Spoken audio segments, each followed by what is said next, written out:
Hello, everyone. I'm Dr. Vicki Freeman. Many of you know me as I have been an MLS educator for almost 40 years. I'm really excited to serve as the new chair of the Board of Governors for the Board of Certification and hope to bring my years of experience to my new position. This will be the first time that I've had the opportunity to update you on the activities of the BOC for the past year. And I apologize that I cannot attend the meeting in person this year. I'm actually in Kenya with some DCLS students and faculty, but Amy Spitzka and Sue Graham will be available on site to answer any questions that you may have. The Board of Certification is the largest certification agency for laboratory professionals worldwide. It is an independent certification agency that develops relevant standards and procedures to assure the competence of medical laboratory personnel. Our mission and vision are listed on this page, with the mission of the BOC to provide excellence in certification of laboratory professionals on behalf of patients worldwide. And our vision is to be the gold standard in global certification for all laboratory professionals. In the following slides, I will discuss how we ensure that we are meeting this mission and vision.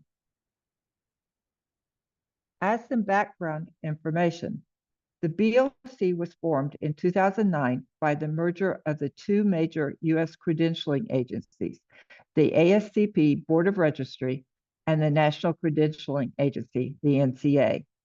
However, while maintaining a corporate relationship with ASCP for physical and operational purposes, the Board of Certification has autonomy in all governance and credentialing related activities. The BOC has global brand recognition and includes all laboratory specialties with 22 certifications, 21 ASCP-I certifications, and 4 qualifications. Worldwide, more than 625,000 laboratory professionals are credentialed by the BOC. What sets the BOC certifications apart from other agencies is that the BOC brings the best practices in exams that include subject matter experts who develop exam question items, computer adaptive testing, and relevant timely practice analyses. Just like high reliable laboratories, the BOC optimizes procedures and outcomes through the continuous quality improvement process. Because of our federated board, which I will discuss later, the expertise of the BOC team include a diverse set of experts within the BOC team, a unified governance structure, and over 150 volunteers who support our efforts. The BOC's rigor is recognized through the NAAB accreditation using the ISO standard 17024. It is an employer preferred credential that is recognized in the hiring process, as well as in retaining individuals through the use of the BOC credentials for career development. The BOC is focused solely on credentialing and fortifying professional development, so there is no conflict of interest as it does not require membership in an organization in order for an individual to maintain their credential. This slide shows the commitment that the BOC makes to fulfill its mission. First, they perform practice analyses every 5 years. Annually, they review questions for relevancy and validity. They update the question bank on a regular basis to align with industry and technological changes. They publish exams with a relevant current item bank within 5 years. They establish a diverse group of content experts, and finally, they remain ANA accredited. As I mentioned earlier, the governance structure of the BOC is a federated board, which allows for diversity of thought and benefits. The Board of Governors is made up of 3 sponsoring organizations, as you can see on this slide on the top: the ASCP, the ASCLS, and the AGT.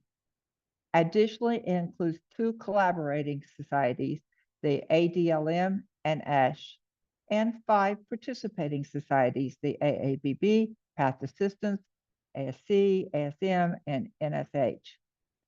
We really show our value of engagement with ASCLS through our presence here at CLEC and at JAM. See our booths and presentations at both of these venues. This slide actually shows the organizational chart, which highlights the diversity of the BOG organizational structure, with the heart of the examination committees and work groups aligned with our examinations. Note that we have added 2 new exam committees in the past years, the DMLI, which is highlighted on the slide, and the DCLS. I'll be talking a little bit later more about the DCLS and DLMI. The Board of Governors standing committees are shown on the chart and includes committees such as the Ethics Committee to ensure intellectual property protection, an Exam Oversight Committee, a Program Directors Advisory Committee, which gives program directors a voice, as well as in international credentialing, social media, and R&D committees, to name a few. This federated structure also allows us to provide a collective voice to advocate for workforce issues. The BOG has task force specifically established to respond to issues that arise. For instance, in the recently released CMS guidelines, it shows how we work together to advocate for disallowing nurses to serve as laboratory directors, and also to recognize the DCLS as a qualifying degree for laboratory director. We also work together to change the nomenclature of the MLS so that we all talk in a common language.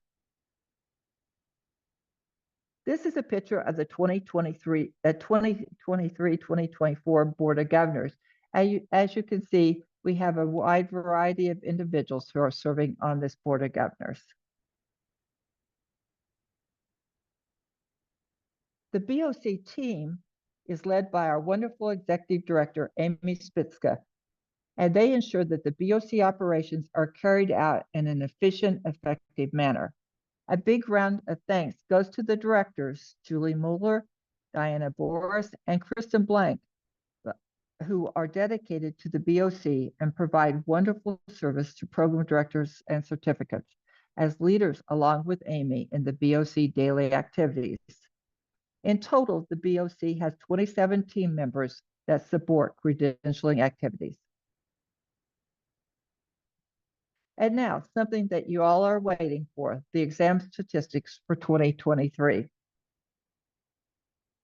This slide shows the new way that the BOC statistics are being presented. Note how you can easily visualize the mean, median, and maximum for each exam. Note that this slide shows data for all the certificates, not just those from NACLS accredited programs. For instance, the mean score for all MLSs taking the exam through all BOC routes was 456. Remember that the minimum passing score is 400. The next slide shows the pass rate for all certificates. Again, not just those from NACLS accredited programs. It also shows the number of examinees this year, as well as the total certified in each exam category. For instance, the pass rate for all MLSs taking the exam through all BOC routes was 68.7% with 5,688 examinees. And finally, this slide shows the pass rate for NACLS, CAHEP, and ABHES accredited programs. For instance, the NACLS accredited MLS programs, the pass rate was 78% with 5,034 examinees. As a former program director, I like this slide as it shows the strength of NACLS accredited programs, with the pass rate increasing by 10% for individuals who are educated in NACLS accredited programs. I do want to address the concerns that were expressed in 2022 around decreases in exam scores and pass rates post-COVID. As you may know, the BOC R&D Committee published 2 studies on the effects of COVID on programs and graduates. I encourage you to read these articles in Lab Medicine. Looking at the BOC data at this point, the current scores of pass rates may remain essentially at 2022 levels on some exams, and for other exams have rebounded to pre-pandemic levels. As expressed in 2022, any decreases were not statistically significant. Amy and Sue will have more data available if there's an interest at the Q&A session. Moving on to CMP. In 2023, the CMP requirements were revised to add one new CMP point in medical ethics. This includes topics such as HIPAA, diversity, equity, inclusion, sexual harassment, microaggressions, compliance, confidentiality, IRB, and topics such as that for all certification cycles expiring in 2023 moving forward, regardless of when you submit your completed online declaration form. However, this does not increase their overall total of CMP points required. And now new in 2024, there is an increase in the dedicated CMP points in the area certification from 2 to 8 for all the categoricals, as well as histotechnology, cytology, cytogenetics, and molecular biology for certification cycles expiring in January 2024 and moving forward, regardless of when you submit your completed online declaration form. Again, this does not increase the overall total of CMP points required. Now, let's look at some of the value and visibility that the BOC brings. As mentioned earlier, using the Federation's leverage, the ASCP and the BOC were able to advocate for changes in the CMS final ruling.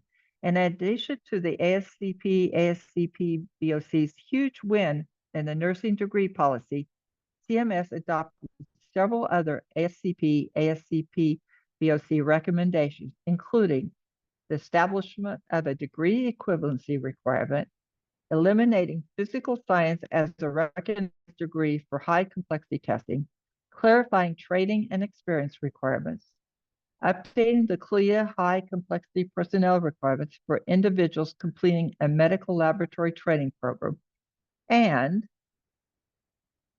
adopting updated degree nomenclature for medical laboratory science, the MLS. This is something that overall we're striving to have job descriptions and everyone to use the same title so we can talk in a common voice. Another win, effective April 1st, 2023, the ASCP began accepting applications for the Diplomat in Medical Laboratory Immunology, the DMLI exam. The Centers for Medicare and Medicaid Services and the Centers for Disease Control and Prevention accepted the ASCP BOC DMLI certification as an approved board examination for a high complexity laboratory director.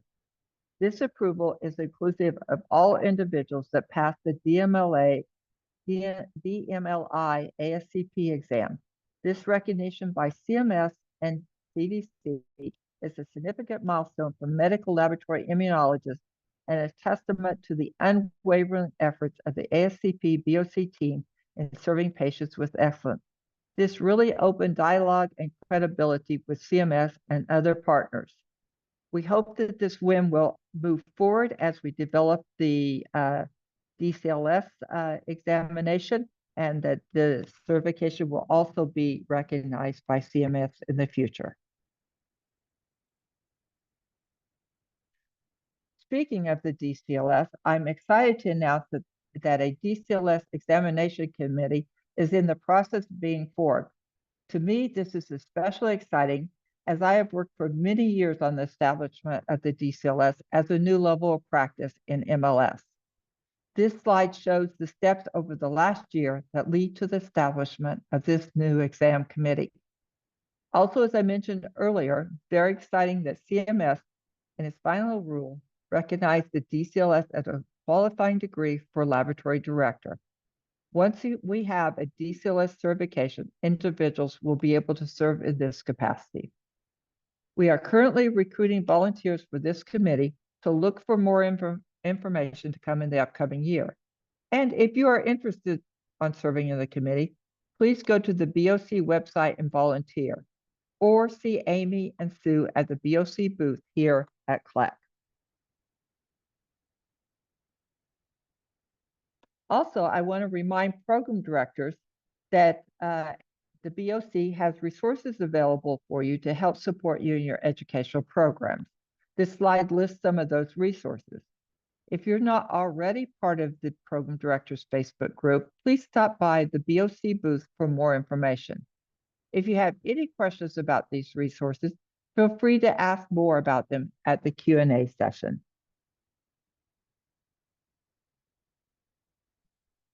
I briefly mentioned these articles shown in this slide, but I want to highlight that the BOC Research and Development Committee has been busy on several projects, the latest being the impact of COVID on laboratory programs and graduates.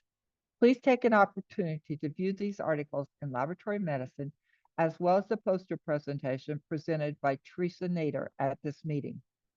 Since 2016, the committee has been surveying program directors and faculty on issues related to the programs, as well as gathering salary data. The R&D committee is currently analyzing the latest MLS and MLT program and faculty data, with publication expected in the fall. This information is important to all of us for advocating for salary increases and new program resources. If there are other research areas that you would like to see the BOC R&D committee engage in, please feel free to discuss them with the BOC team or with Teresa Nader, the current chair of the R&D committee.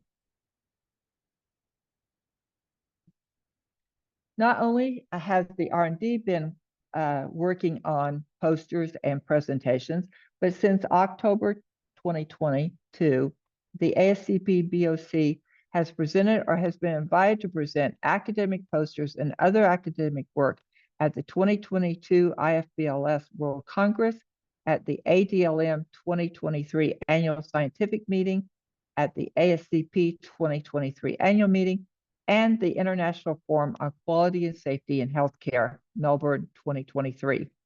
This slide showcases the BOC research at events that span the globe. The next few slides are going to talk a little bit about what the BOC Operations group team is up to. The BOC team is very interested in supporting program directors, and they're really listening to your suggestions and comments.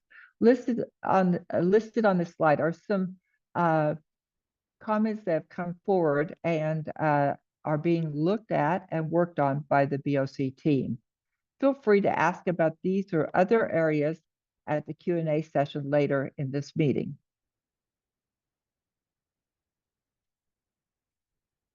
An exciting development that Operations has been working on is to change the turnaround time for approval for students to take examinations. We hope that you all have experienced and heard from your students in this last year who have benefited from the auto eligibility status and workflow optimization. This has enhanced the turnaround time from 3 to 4 weeks into 48 to 72 hours, a significant reduction for a student applicant, primarily in the routes 1 and 2, to be able to schedule a BOC exam.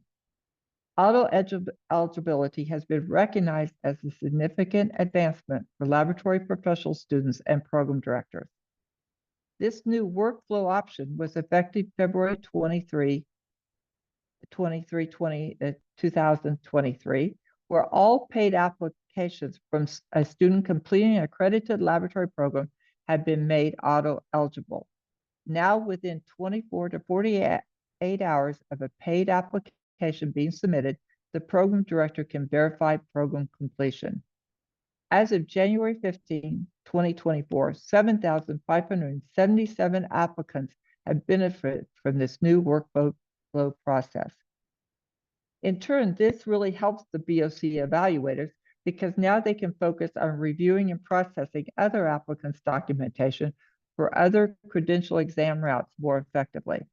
This new approach ensures that the newly credentialed laboratory professionals provide laboratory-based patient care more quickly and can help with existing staffing challenges being faced by the majority of laboratories.